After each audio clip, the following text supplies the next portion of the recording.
Welcome to This Explainer. Today we're going on a bit of a deep dive, a real philosophical journey, if you will, into the very architecture of our own minds. I want to invite you to just slow down for a minute, take a breath, and step back with me to examine a profound and honestly somewhat unsettling truth about the human condition. We're going to explore how our minds actively and constantly deceive us about the true value of our own pasts. Think about it. We constantly look back on closed chapters of our lives, right? Relationships that have ended, careers we've left behind, certain phases of our youth, and we judge them. We label them as successes or failures. But what if the very mechanism you use to grade your own life is fundamentally flawed? What if the story you tell yourself about your past is actually mathematically an illusion? Okay, let's dive into this with a really famous, beautiful metaphor from the pioneering psychologist Daniel Kahneman. He shared a story that just perfectly captures this illusion we all fall for. Imagine a music lover sitting in their living room. Their eyes are closed, they're completely relaxed, and they're listening raptly to a long, magnificent symphony on a vinyl record.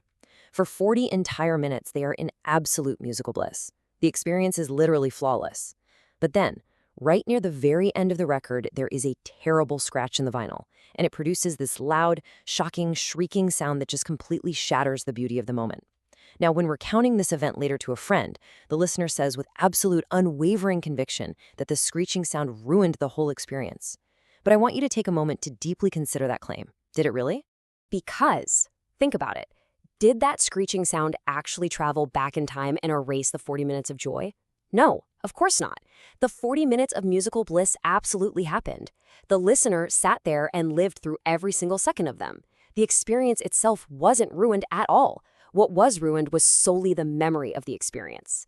And the crazy thing is, we do this exact same thing with our own lives all the time. As Kahneman points out, a divorce is often viewed by society and by the people in it as a complete failure, a ruined chapter. But a divorce is just like that symphony with a screeching sound at the end. The painful ending does not mean the 10 years of authentic love, personal growth, and shared joy that came before it were all bad. The good parts actually happened. We just somehow let the ending overwrite the whole entire tape. To really grasp why we do this, we have to look at a profound internal conflict that exists within every single human being. You are actually made up of two distinct selves. It's like you have two completely different people living inside your head. First, there is the experiencing self. This is the part of you that lives in the present second. It's the self that answers the question, does it hurt right now? Or, wow, am I enjoying this cup of coffee? It's right here, right now. Then there is the remembering self. This self operates entirely in the past tense. It's the historian of your life. It answers the question, how was that vacation on the whole? Or, how was that 5-year job? And the conflict, the reason we suffer, arises because these two selves absolutely do not speak the same language. Now, what's really interesting about this slide is exactly how that remembering self keeps score. You'd probably assume that when you evaluate a past chapter of your life, your brain works like a calculator, right? It adds up all the days of joy, subtracts the days of pain, and hands you a total logical score. But that is completely false. That is not what happens. The remembering self uses a brutal psychological shortcut known as the peak-end rule. Your retrospective evaluation of any past event, whether it's a 2-week vacation or a 10-year marriage, is dictated entirely by the strict average of just two distinct points in time. The most intense moment of the experience, which is the peak, and the final moment, which is the end.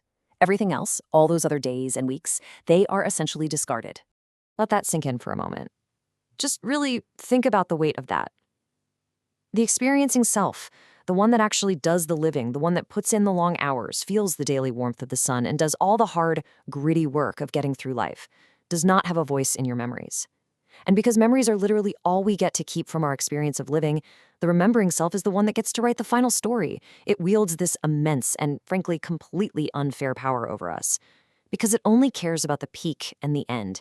It frequently grades our past relationships, our past careers, and our biggest life choices with a harshness that just completely ignores the thousands of quiet, happy hours we actually live.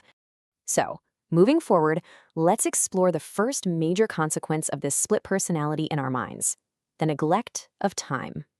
So the crucial point is this brings us to a tragic blind spot in our psychological makeup. Our memories suffer from something called duration neglect. Duration neglect is the mind's total, absolute failure to factor the actual length of an experience into its final evaluation of that experience. Think about it like this. If you have a headache for 20 minutes, or a headache of the exact same intensity for 40 minutes. Your experiencing self knows for a fact the 40-minute one is twice as bad. You lived it. It was double the pain. But your remembering self? It just remembers the intensity. It mathematically ignores the duration. Because the mind is designed to remember stories. And a story is defined by its significant events, its peaks and its endings, not by the sheer amount of time that passes on the clock. This means our memories are, at their core, fundamentally flawed historians.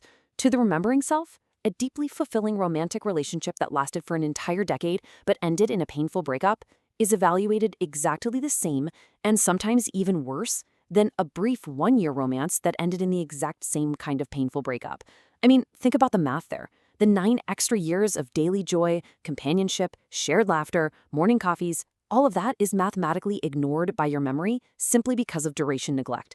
The brain just grabs the intense peak, grabs the painful end, averages them out, and stamps a final grade on the memory. It completely disregards the beautiful decade you actually got to live. All right, let's zoom out. We've talked about micro experiences and chapters, but what happens when we start evaluating a whole life? Shifting our perspective to the macro level, how does this illusion impact the way we judge an entire human life? To test this, psychologists Ed Diner and Daniel Kahneman conducted a truly remarkable and somewhat mind-bending study using a fictional character they named Jen. Participants in the study were given a schematic biography of Jen's life. They were told Jen was a woman who never married, had no children, and unfortunately died instantly and painlessly in an automobile accident. But throughout her life, which lasted for decades, she was described as being immensely, uninterruptedly happy. She totally loved her work, she took wonderful vacations, she spent rich, meaningful time with her friends. It was, by all accounts, an incredibly desirable, joy-filled, and successful human life.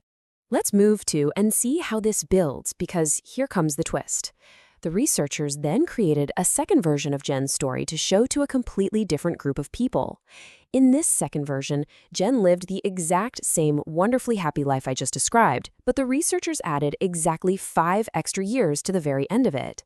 Now, to be clear, these 5 extra years were not described as miserable or tragic. They were described as pleasant, but just slightly happy, just a bit less intensely joyful than the decades of absolute bliss that came before. Then, the participants in the study were asked to evaluate the total, overall happiness of Jen's entire life. The results of this study reveal an incredible, almost absurd paradox in human psychology. The participants who read the second story, the one where Jen actually got to live 5 extra, pleasantly happy years on this earth, consistently rated Jen's total lifetime happiness as significantly lower than the first group did. I really want you to let that wash over you. The intuition that a slightly disappointing, flat extra 5 years made the whole life mathematically worse was completely overwhelming. Even though Jen objectively experienced more total days of happiness, more total breaths, more total smiles on this earth, outside observers judged her overall life to be less desirable just because the ending wasn't as exciting. And that right there is the profound tragedy of what psychologists call the less is more effect. Because our minds use that peak end roll to evaluate the past, a flat or mediocre ending literally drags down the overall average of a life. It completely ignores the extra time lived. Adding objectively good, albeit slightly less intense years to a life, mathematically ruined the overall memory of the story for the observers. Instead of acting like a fair calculator that adds up total joy over time, a remembering self acts like a snobby theater critic who only grades the climax and the finale and ignores the rest of the play. So, knowing all this, how do we fix it? Let's talk about reclaiming your past. And this brilliantly illustrates exactly what we need to overcome. So, how do we find peace with our own histories? We can actually start by recognizing this cognitive illusion for what it is and actively pushing back against it. You see, we often evaluate our own lives as if we are sitting in the audience of a grand theatrical opera. We heavily weight the dramatic climax, and we obsess over the moment the curtain finally drops. And in doing so, we unfairly ignore all the beautiful, steady hours of the play that we actually lived through. We treat our own experiencing self like a stranger, tossing aside months or literally years of quiet, steady happiness just because the final scene was difficult or messy. But your life isn't just a story to be critiqued. Your life is actual time that you breathe through. It is time to consciously free yourself from the tyranny of the remembering self. I really want this to be a profound validation for you today. A painful ending does not reach back in time and erase the joy of the lived experience. It just doesn't. If you spent 3 years building a business that ultimately had to close its doors, that painful ending does not invalidate the years of authentic passion, the late-night inspiration, and the immense personal growth you experienced. If a long friendship or a marriage comes to a screeching halt, it does not mean the entire thing was a waste of time. The good days happened, the laughter happened, the warmth was real.